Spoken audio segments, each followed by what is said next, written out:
Welcome to the Rich, Young, and Powerful podcast. This is the place where we help average givers become everyday philanthropists. I'm your host, Andrew McNair, a financial commentator, author, nine-figure wealth manager, and philanthropist too. I'm going to show you how to give more, how to find more fulfillment, and help you impact the causes that you care about the most. Because when a giver gives more, they receive and become more. Today, I am very excited to bring on our guest. He's an author, a gold medalist, a championship figure skater, and broadcaster too. Scott Hamilton, welcome to the Rich, Young, and Powerful podcast. Well, thank you. I don't think I'm really any of those three, but that's all good because I'm just going to step into that right now and just say, let's go.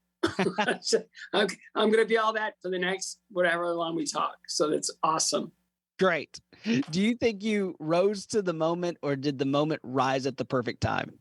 I think there's a little bit of both, right? So there's no rising unless you put the time and the work in, right? So it's just sort of like, okay, who we are is who we are, but it's a product of a lot of experiences and a lot of intentions, and it's a lot of just sort of accidental, wonderful, God-scheduled opportunities. So yeah, that's a good question. I think one leads to the other. Good.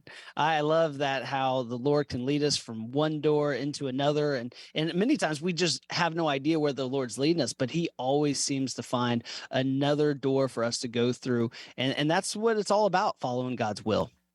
Absolutely. And, it's funny because, I've had to process this for a long time because, I really always had belief in God. I just didn't understand Jesus, and I didn't understand, God's grace and mercy and just how that just the gift of Christ and Jesus and his ministry and everything he accomplished. I didn't really understand that till late in the game, and there was, I guess, a lot of reasons for that. I was in a very secular industry, and I was, always in front of a global panel of judges, and so, you really just try to appeal to the masses, try to appeal to everyone. And then there comes a moment where, it's like, what does it all mean?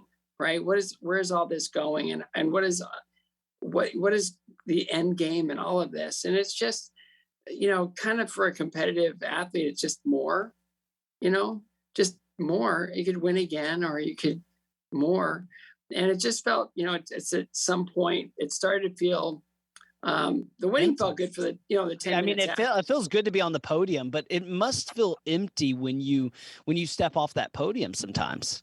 Well, it's the 10 minutes after you win, right? And I was too short not to be on the top of the podium, because it's really like double humiliating. If you don't win, then you got to look way up at the winner, right? So I have one podium shot where it was at a Skate America, where two of the guys that I was competing against were extremely tall. So I was on the first place and the second, third, and our heads were all even across the top. And then they went to get up to take a picture on the top podium. And I grabbed both their shoulders and I pushed them down so they weren't be that much taller than me. But, it's the 10 minutes after you win, then it's back to work, right? And then after a while, you realize that sort of your body only has so much shelf life to be able to do things at that level. So then you have to, hit that fork in the road, you take it, and you just head on into the next thing, which for me was professional skating and becoming an entertainer. I mean, that must be very hard. I mean, probably right now there is an entrepreneur, there is an athlete, and they're hitting that fork in the road. I mean, what do you say to someone like that? That's, that has all their identity in one thing, and to make that switch, I mean, that must have been very difficult for you. It wasn't at all. Honestly, I got to a point where, I have a friend, he's a stand-up comedian, and I was about to give a speech somewhere, and I go, can I just, we've been friends for a long time. And he said, yeah. I go, I'm struggling with something. And he said, what is it? I go, it's identity. And I said, I started off as a skater, and then I sort of became like a championship skater. And then I left there, I became a professional, and then I became an entertainer. And then after, probably about 15 years, I sort of became more of a schmoozer. It's like, and I go, I don't know what I am now. And he said, "Oh, that's easy. I can tell you." And I said, "What?" And he said, "You're an imposter." And I was like, that is so deep. I don't know how I'm going to process that probably for the Yeah, at rest of first my you're life. like, "Oh, is that are you saying something mean to me? Are you?" Um, No, but it's like you get into a point where now you're sort of an imposter. You're trying to be something you're not, mm, right? And yeah, so if you can live in the tension of, okay, I was this and now I'm that, or I'm not that anymore, and then step into the next, it's super healthy. And I heard it said really well. I guess it was in Pyeongchang. And there was an athlete that was announcing their retirement. And there was a big discussion about retirement and the healthiest way to retire. And I'll never forget it. It's like never retire from something, always retire to something. absolutely. And, and I've seen, people, just these executives and they're on the treadmill and they're going 100 miles an hour.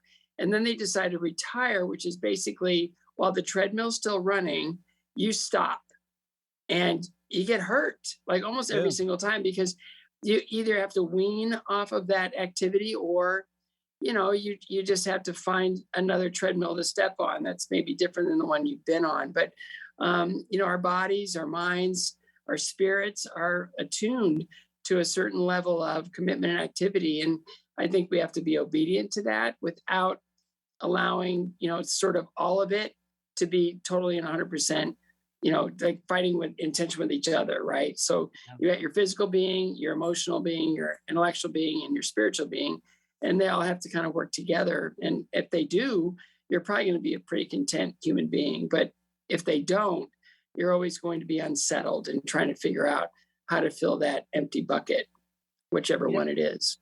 for me, I have a lot of clients that retire, and as believers, I tell them it's don't lose that ambition, don't lose that drive. You just have to redirect it into what now don't have to do it for money. You can do it towards gospel kingdom growing ministries and those missions that you don't have to collect a paycheck from, but you can still have all that ambition and driven, just running in a treadmill in a different direction to a different place and helping out another cause. So I think that's Well, I great think insight for anyone listening at that stage of life. absolutely. If there's no reason to get out of bed in the morning, then you need to find a reason to get out of bed in the morning. I just don't. I just see too many people that sort of step into retirement, and it's like that first step is the next step. It's almost like getting on a downward staircase. It's like Mm. you're not going anywhere, but you're just getting slower, maybe sicker, and it's you need No, you can't be something. coasting. You only coast downhill. I mean, you got to be always climbing. You got to be climbing Yes. uphill. Yeah, Um, and it's remarkable to see the people that are able to transition into their next lives. Those are the ones, again, as I said before, the most content. Well, again, you've done a great job from transitioning to the next transition. So I would love to hear what habits you think that you've nurtured over your lifetime to be able to do that, and also just become the athlete that you are. I mean, what habits do you think nurtured that you had to nurture along the way to become you? Well, there's a lot actually. It's kind of sort of being humble and hungry. That's probably the healthiest I've ever heard it. Humble and hungry. You've got to be humble no matter where you are in your chosen endeavor, but you also you got to be hungry as well. Like that whatever wherever you are isn't going to do it for you. You got to keep striving and keep moving ahead. And the other part of it is just sort of being organic to you and what you can do, right? So I always joke that, man, I always wanted to be in the NBA. I'm 5'4".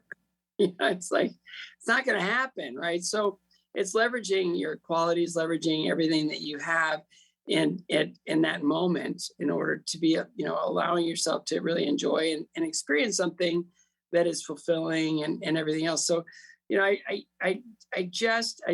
I've seen too many things, and I've seen people trying to be something maybe they're not, and I'm probably guilty of that, that Mm. imposter thing, every now and then, because it's kind of at times it gets forced on you, but at Right. the same time it's like, well, I can also grow into that expectation or that image or whatever if I just decide I'm going to work on that. And the biggest part of it, I think, that I found, and where I was most successful was processing failure in a really super healthy way.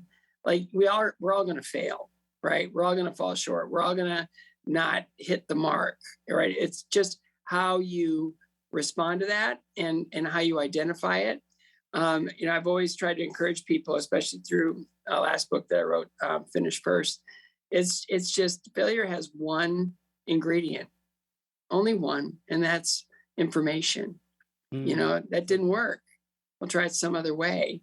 But I'm guilty of this. We all, as human beings, we put all our failures in a big bag, and then we throw them over our shoulders, and we kind of like carry around all these failures, and it makes life more difficult. It's just It's always going to be carrying that heavy load. The second you can drop the bag and understand that I'm learning, I'm growing. It's John Wooden's quote that my teams never lose. They either win or they learn.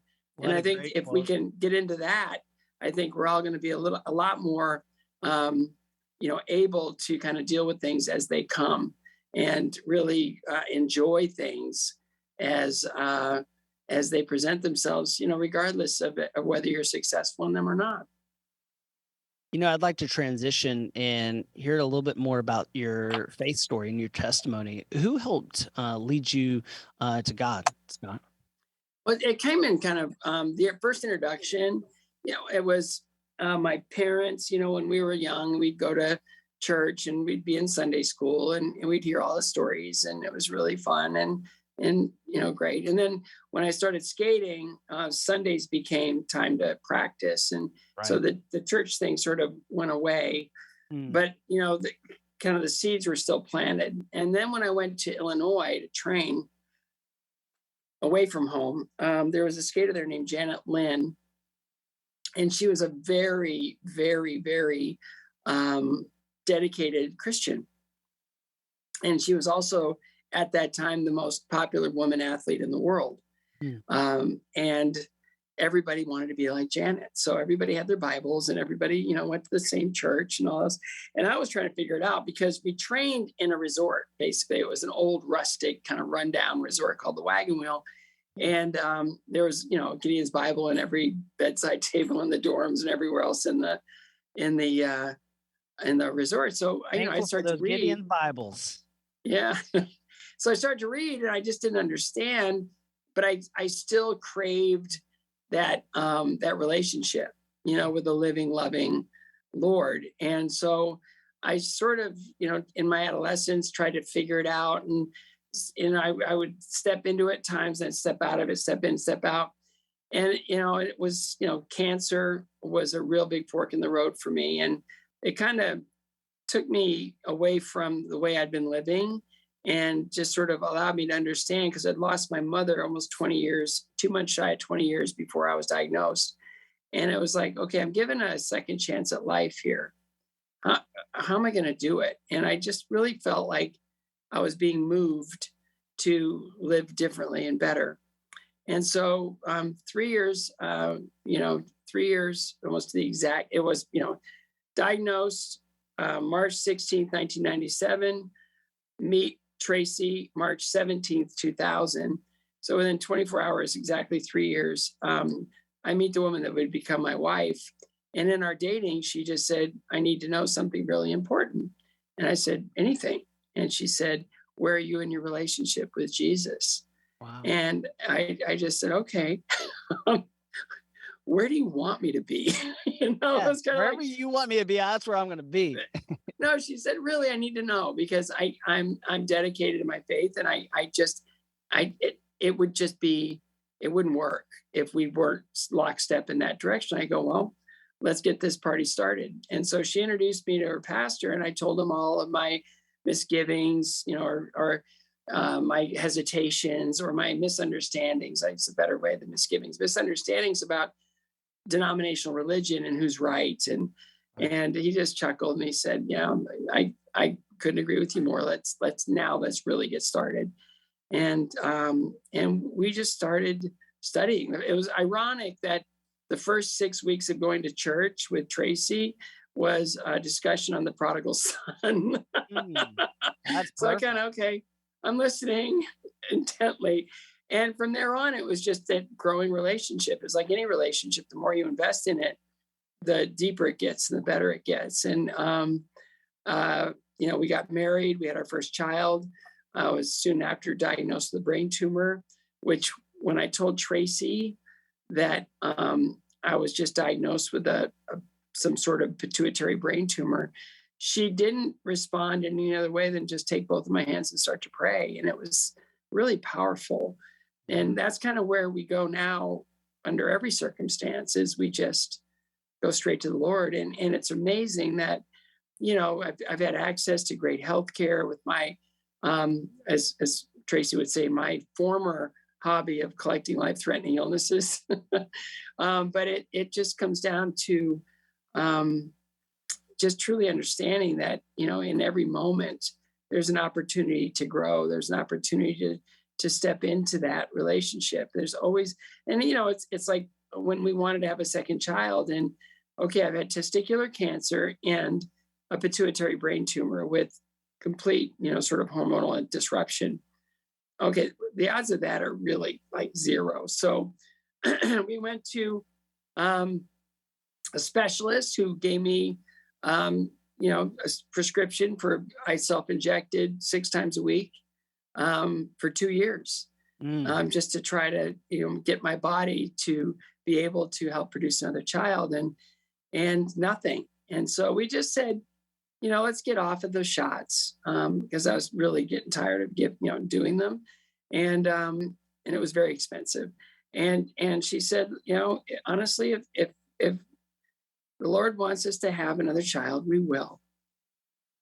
And 2 months later, we found out that my second son was on his way. So, Oh, cool. it's stepping into faith in a real honest way.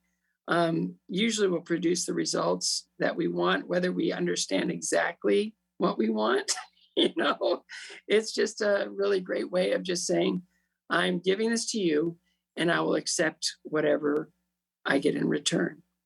You said some just great things I don't want anyone to miss out on is first is how your testimony. I mean, someone put seeds, in your life early on in Sunday Mhm. school, and then you have Janet there with, as a testimony with her reading her Bible, and then you have Tracy, and then the pastor. It's just again, people were continually planting seeds in your life, and then the harvest, is just amazing. And then the other thing is just I love that story about Tracy, praying, immediately that's the response. And so many people think that prayer is like a last resort. I think it was like Rick Warren that Oh, once said no, that he says, no. like someone says like, "Oh, we have to pray." And he's like, "Is it that bad?" And that's how we treat it. Like, "Oh, is it that bad that we have to pray?" No, and That should that's be the our thing. first response. When I went through my second brain tumor and the surgeries, one turned into nine. Mm, There's things didn't go as planned, so I'm in ICU, and I'm they pretty much like interrupt you every 15 minutes to check, make sure you're still alive. ICU, and I was praying, and the nurse walked in, and it was one of the most powerful things that's ever really happened to me. She had an odd accent, and she was just sort of very singy songy, kind of. And she goes, "Oh, how are you?" And I go, "I'm good." She goes, "I heard you speaking. Who are you speaking to?" And I said, "I was just praying." And she goes, "Oh, you like to pray?" And I go, "Oh, that's wonderful." And she goes, "What do you pray about?" And I said, "Well, I pray in gratitude. I've been given so much, and I'm just grateful. I just always want God to know how grateful I am for everything that I've been given." And she goes, "Oh, that's wonderful. Who is God to you?" Like now she started really getting into the meat of it. And I said, "Well, I guess he's my father." And she goes, "Do you have children?" And I go, "I do." And she said, "If one of your children were hurting or at risk or scared, wouldn't you want them to come to you?" And I understood exactly what she meant. Instead of just always being grateful, which we always need to be grateful, it's we have to pray, we have to be in relationship with him. And that's how the relationship exists, is in constant prayer, always seeking the Father, always seeking his wisdom, always seeking his power. And that only happens through prayer. And prayer isn't just because I need something right now. Prayer is something that can happen under any circumstance. I got here today on time. Thank you, Lord. And please make sure that whatever I say today honors you. And the jury's still out. We've still got some time left in this, but it's the intent. It's like I realize now who he is in my life. For a long time, I was able to kind of get caught up in the noise of my life and think that I earned all of that. But then I think back on all the times that things could have gone much differently. And I realized that I wasn't always in control, but he was. Absolutely. I just love the prayer for, of gratitude, and not just healing. Of course, we should pray for healing, but praying for gratitude and what we already do have, even if we're, currently sitting in ICU. I mean, Yes. that's a good prayer to always have. I'm going off track, but I do want to ask, do you think anything from your competitive being an athlete, I mean, could that have ever prepared you for all these health challenges that you've went Yeah. through? Well, it kind of went hand in hand. First, I had health challenges. From 4 to 8, I was in Right. hospitals all the time. So first, I was prepared, kind of understanding how to be alone, understanding how to be self-sufficient, understanding how to, kind of find calm in the storm. When I'm really little, I didn't understand, and healthcare wasn't what it is today. So first, I had that. Then I had the whole competitive track, right? The skating thing, where I kind of understood that maybe a lot of this is in my control, but a lot of it isn't, right? So I need to be constantly going after understanding and being really on it. And then at the end of all that, on the other side, it comes right back to everything I learned on the ice, everything that I experienced on the ice. Of, let's say, minimum I've fallen 41,600 times on the ice. Once you get up that many times, it's like the getting up part just becomes natural, right? So first I was prepared about, here's what healthcare is. Okay, here's what really striving and trying to overcome your limitations and your weaknesses in skating and all that, and then you figure that out, and now you step into this collection, this weird hobby of these recurring health disasters. And then you go, wow, those skating years are teaching me how to get up and how to process pain and how to get over injuries and how to be coached. When you're going through a health crisis, your physicians, your nurses, your friends and family, other people that have survived what you're going through, they're all really good, solid coaches that you need to tap into in order to be able to cope with your circumstances and ultimately rise above them. Well, when you watch a figure skater, there's just so much grace, but you don't think about the 41,000 times they've fallen, because when they're on the main screen on the main stage, they're not supposed to fall. So you don't think about the fallen part, but of course you did a lot. Well, and again, it's just you're in skating, you're trying to make something impossible look easy, right? And then once you do, people don't think it's hard anymore, because it looks so easy. Like I see Nathan Chen do a quad, and I think, well, that looks easy, but I never even tried one. It's like, why would anybody do that? They're just freaks and mutants, the people that can do that kind of thing. And now they're everywhere. I do want to transition to your stewardship story. At an early age, you had a giving and philanthropic role model. I believe her name was Helen McLoraine. Helen McLoraine. Yeah, she was an amazing woman. Before Helen, I had my mom, who was extremely sacrificial. Like everything went to her kids. Like she didn't really buy herself clothes. She didn't really do anything for herself. Everything went to her kids. So I saw that modeled for me early. And then once I met Helen, I saw this, it was an amazing story. So she was very skilled in business and entrepreneurship before women were really allowed to do any of those things. Oh, cool. And she took her uncle's, he had a pension fund for his employees, and it was in the red. And he said, "Can you come in and help out with this thing? You seem like you know what you're doing." and she brought it well into the black and then lost her job to a man.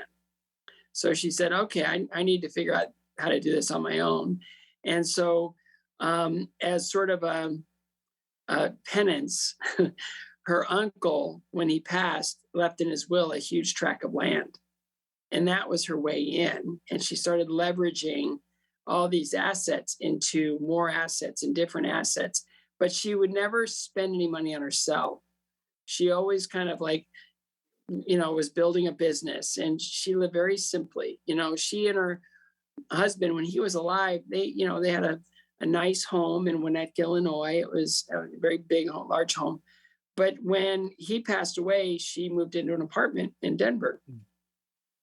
And and every time she would sit, she goes, she saved me. My parents ran out of money, and she liked skating. And, I think she thought I might be a good investment. So she and her husband, Frank, said they would sponsor me, and it saved my skating life. I would have quit after my second year in the junior level. Wow. That weren't for them. And so I became, sort of like not just charity, but an investment. They want to invest in me. So and that's how charity should be looked upon, is how are we making investments into people's lives to help them earthly, but also eternally. I think that's amazing. Well, and again, setting the example, right? So she was like, I just don't know where to give money. I have enough to give away. I just don't know who to give it to, because she did everything responsibly.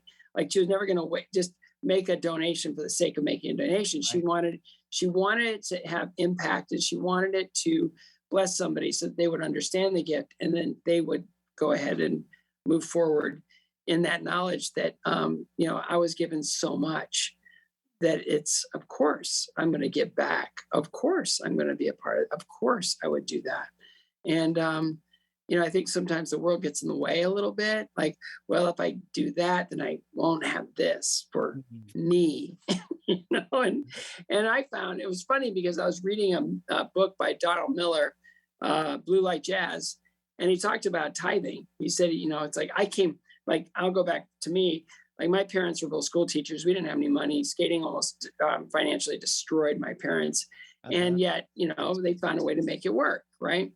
So, for me, whenever I make $1, I just try to like hang on to it for as long as I can. I just respect the fact that we never had money, and now I've got some money. I better just make sure that I never have to go through what my parents went through. Right. So right. Their gift to me was such an investment that it 150, 200, 1,000 times its size, whatever. And it's just one of those things where it's like, I always struggled. Like, I would always go to church and write a check, but it was never a tithe, right? And then I read Don Miller's book, and he talked about how when he started tithing, it made him feel great, and B, like there was always this. It seemed like the tithe never affected his income or the way he lived, and I thought, well, I'm going to try that.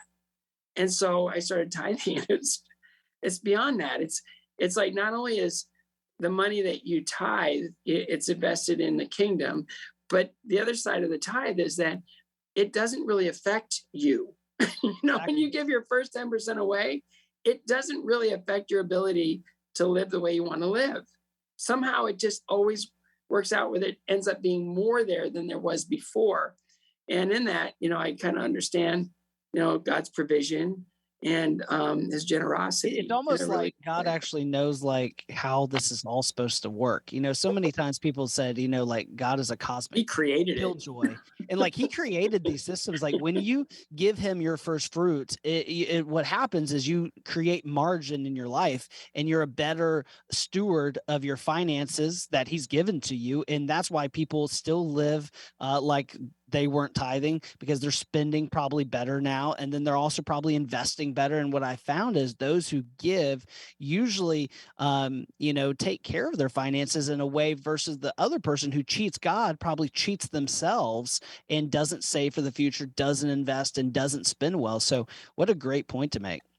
Yeah. And, it's like, I still have work to do on everything else you just talked about, because it's so fresh. We're moving. And so that whole gymnastics of going from one home to another. Sure. And it's funny, we've always accumulated things, we're kind of hoarders in a way. But I've Yeah, got a all lot of this us are. memorabilia and all these old skating What do you do with costumes. all those trophies you've got?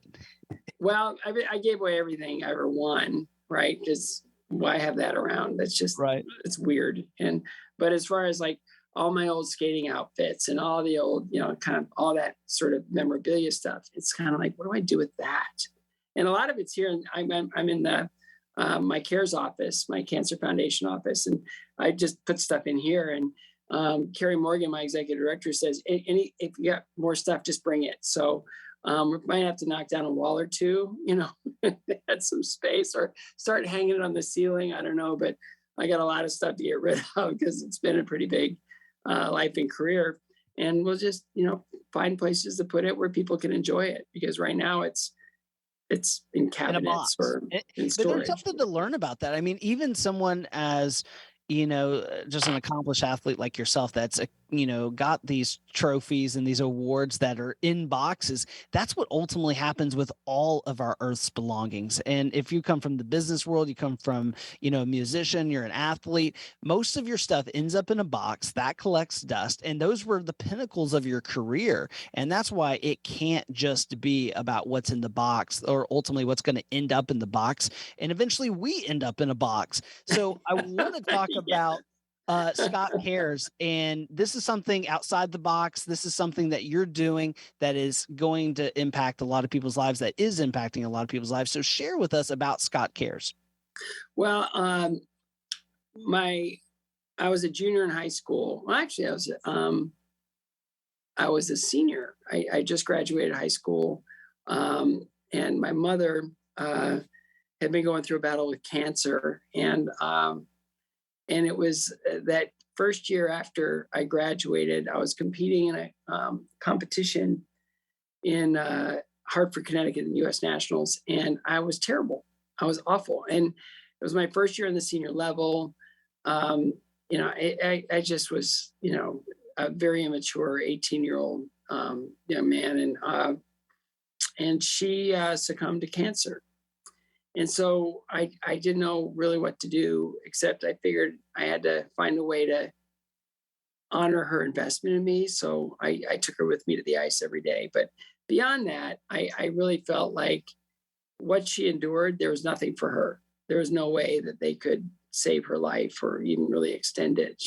Her battle lasted a little over 2 years, and she succumbed.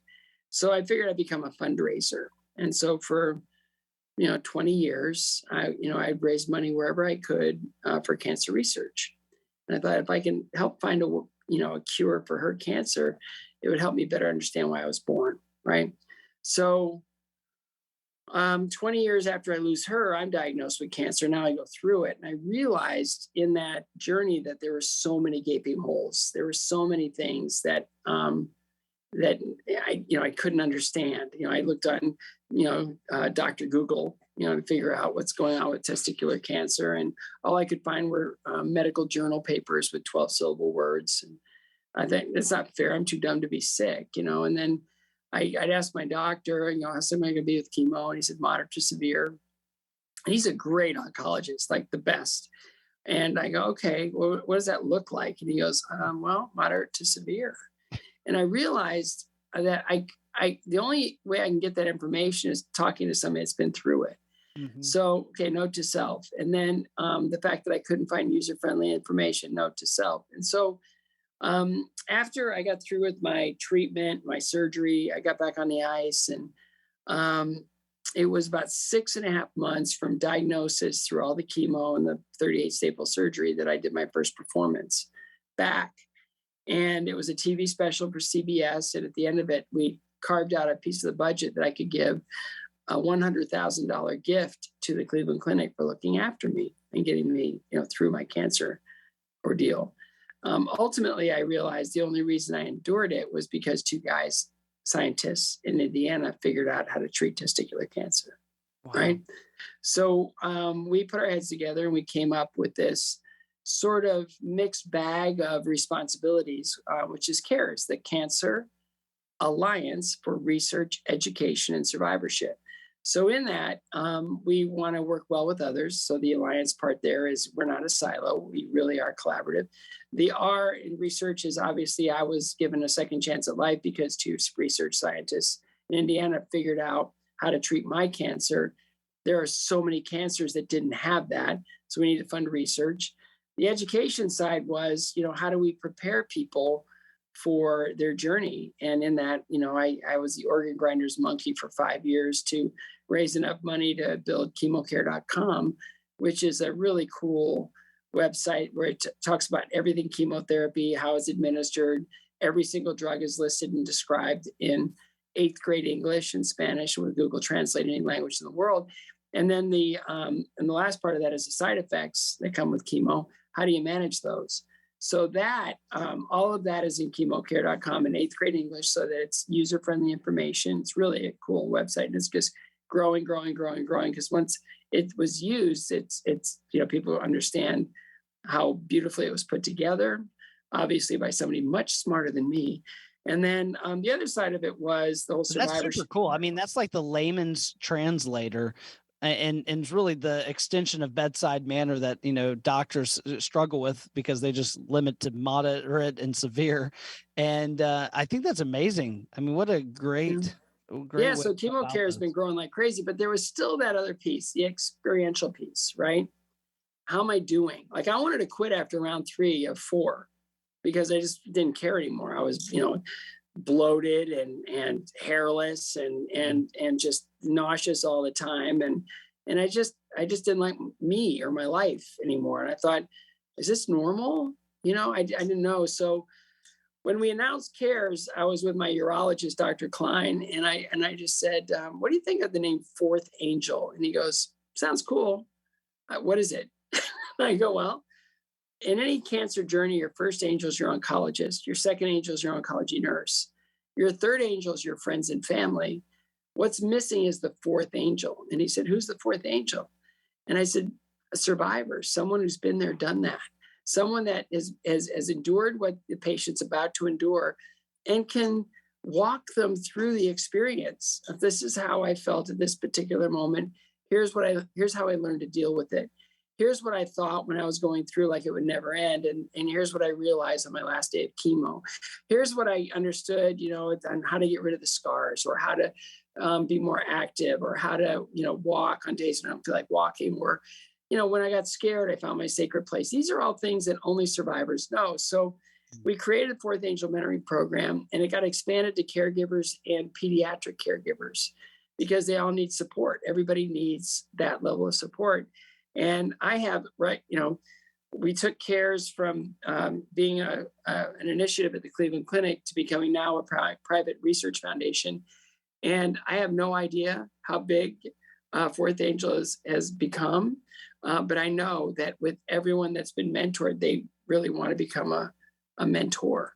So, when you look at the, just the exponential, kind of, and same with chemocare.com. We thought if we did 3 million hits a year, it would be really doing great. And last I checked, they were doing way more than that a month, and it's unique visitors. So all of it is, they were good ideas. And now it just means everything to me to be able to tap into new science and create an organization that funds research and collaborates with others to do the same, where we're not just funding more chemo research, we're funding the future of cancer research, which is an immune response to the cancer, targeted therapies.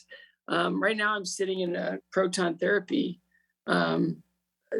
center, where it's a very specific, very precise form of radiation. So, our whole motto is treat the cancer, spare the patient harm. Yeah. And I think we're all going to look back, 20, 30, 40 years from now and look at what we did as old school bloodletting. I mean, it just seems it's it's the best we got, but it's really tough. And I'm glad you're researching other alternatives. Oh no, that's the nature of science. And the second we stop, we got to figure out why. And it's like a lot of people don't understand that. George Washington didn't die of his disease. He died from the bloodletting because that's how they did things back then. And I can't wait to everybody's just slapping their forehead saying, I can't believe that's how we treated cancer back then with poison. It's like, yeah, we'll just get rid of the bad stuff, and the good stuff may or may not grow back, but at least the bad stuff's gone. So it's like, well, I'm not a hypocrite. I'm here because of it. Sure. But I was also told that the toil it would take on my body. Sure. It's the nuclear option. Obviously, there's got to be a better option than nukes. And so, Yes. but I'm glad you're researching all the above, because Yeah. that's what we need.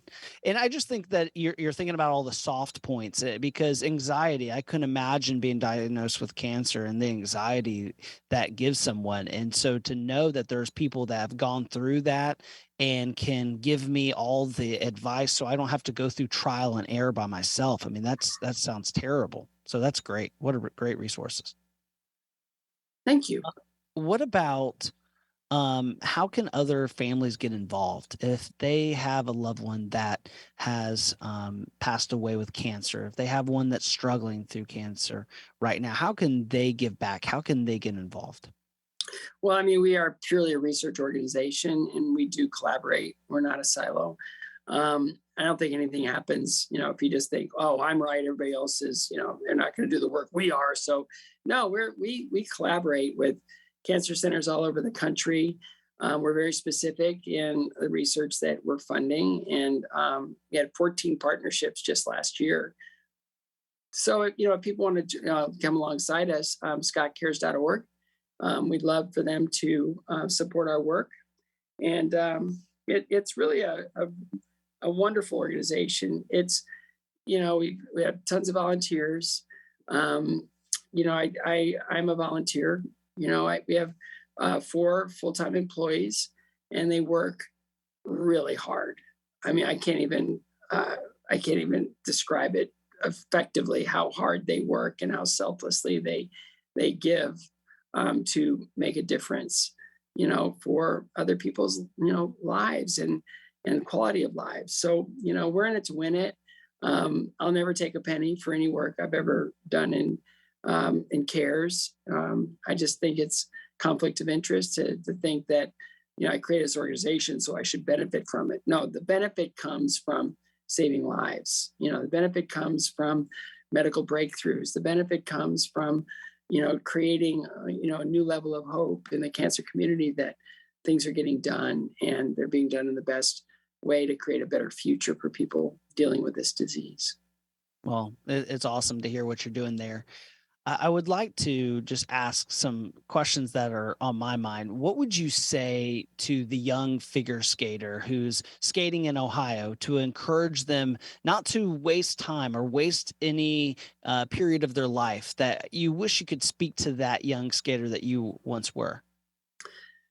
I just say, just keep getting up. I always tell kids now, especially at the skating academy here in Nashville, that, learn things correctly and they'll be your friend.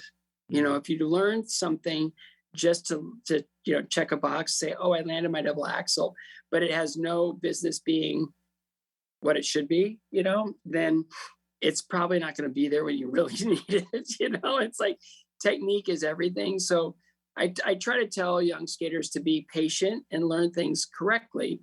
And when you do that, a couple of good things happen. One, it's there when you really need it. And 2, it takes a lot less effort to do it properly than it does to do it improperly. So be patient, learn it correctly. Don't waste any time on the ice, because ice is more precious than gold. It's platinum, or more even than that. Just because, time lost is, you can never regain that. So you really want to use your time on the ice effectively. And well, I think any athlete can learn from that. If they're on the ice or they're on the field, I think being patient, getting up, I think, and appreciating the time that you have on the field. I think those are some great takeaways. Yeah, it's just, again, it's do things correctly and put your best effort in, and you'll be probably pretty proud of your result. Absolutely. You have to be satisfied with it, right? Yeah. If you could write one tweet, Scott, and it could be read by everyone, what would you say? It's a lot of pressure. No, be kind. That's it. Shortest tweet ever. Just be kind. I think there's so much anxiety and there's so much division out there that, people, express themselves in ways that they probably would never face to face, True. and in that, it's almost become social media has become, an outlet for anger and frustration. I just say, just be kind. It's I love that. we're all in this together, and I'm not a big, even though I have to participate on social media, I'm not really a big fan of it. In fact, if I were elected emperor of the world, first thing I would do is get rid of all social media platforms Not and just just say, banning just TikTok, we're banning everything. about everything. Let's just talk to each other. Stop Yeah. this. Be real. The virtual thing doesn't work. Be real. Just talk to each other, right? Let's build our communities differently than just all this. It's because virtual means not real, Mhm. right? It's not So reality. no. So I would love for people just to really celebrate everything we have in common, and not just be on these platforms airing anger and frustration, because a lot of it comes down to that. Not all of it, but a lot of it does. It's more than sharing pictures of grandchildren, and all those things. It's become something more. I think it's great to get information out there for people that really need it. Like if we wanted to get, here's the latest breakthrough. Here's our greatest thing that we've found over the last,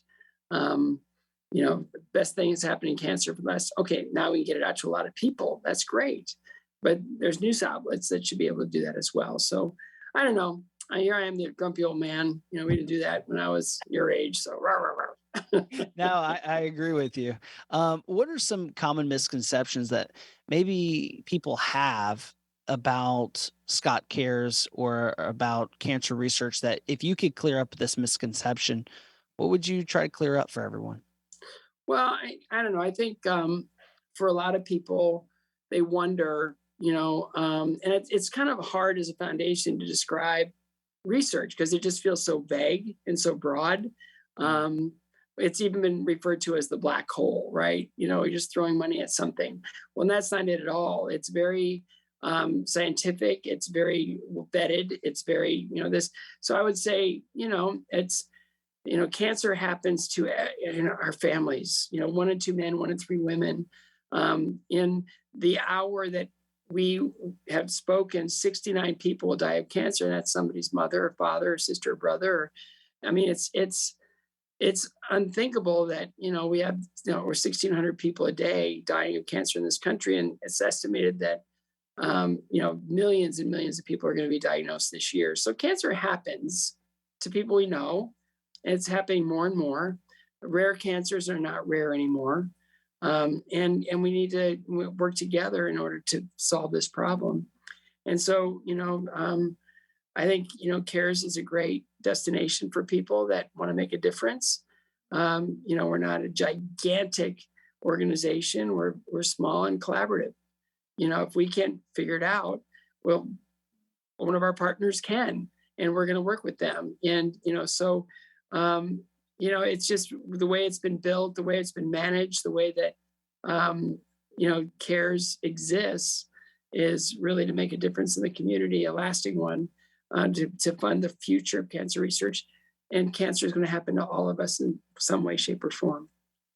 Well, I think the best way to wrap this up is what you said earlier is when it comes to figure skating, it's to make the impossible look easy. And hats off to what you're doing at Scott Cares because you're making cancer research and helping families that are going through cancer make the impossible look easy. So I hats off to you. Where can again they go to give and to get involved?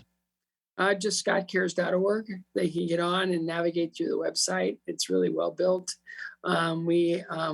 We do events all over the country, Skate to Eliminate Cancer events all over the country. They come in many different forms. There'd be a frozen 5K or a skating exhibition or a 3v3 hockey tournament.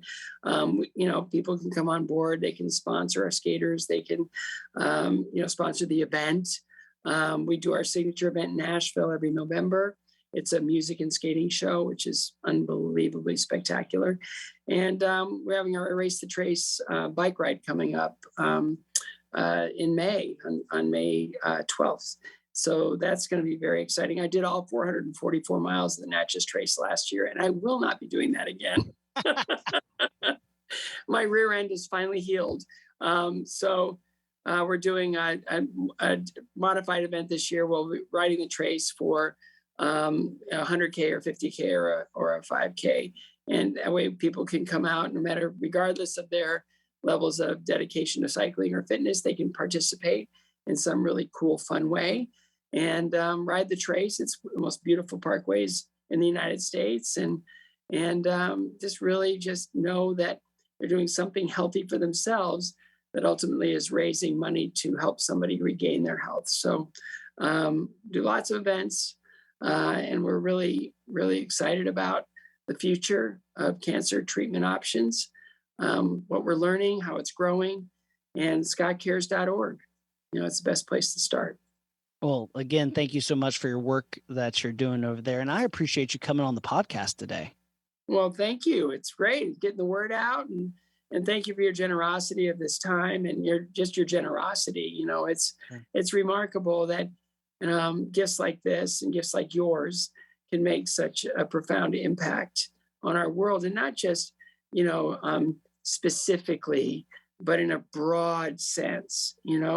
I try to end a lot of our communications with each other. It's like, let's change the world for the better and forever.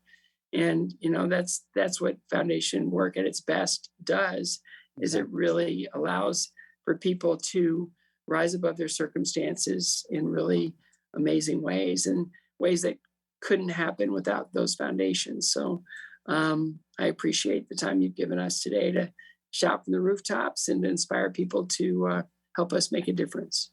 Absolutely, Scott. Well, again, thank you for coming on the show. And that's all we have for this episode of Rich, Young, and Powerful. One thing that would really help the two of us out is if you would go onto iTunes, Stitcher, Spotify, wherever you listen to your podcast, and leave us a 5-star review so people hear about the great organization like Scott Cares and the great organizations that we spotlight every time here on the show.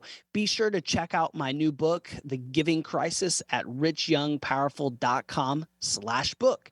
And again, be sure to check out our YouTube channel, The Everyday Philanthropist, to get all your questions about tithing as well as philanthropy. Again, thank you for checking out our show. And until next time, remember that when a giver gives more, they receive and become more. See you next time.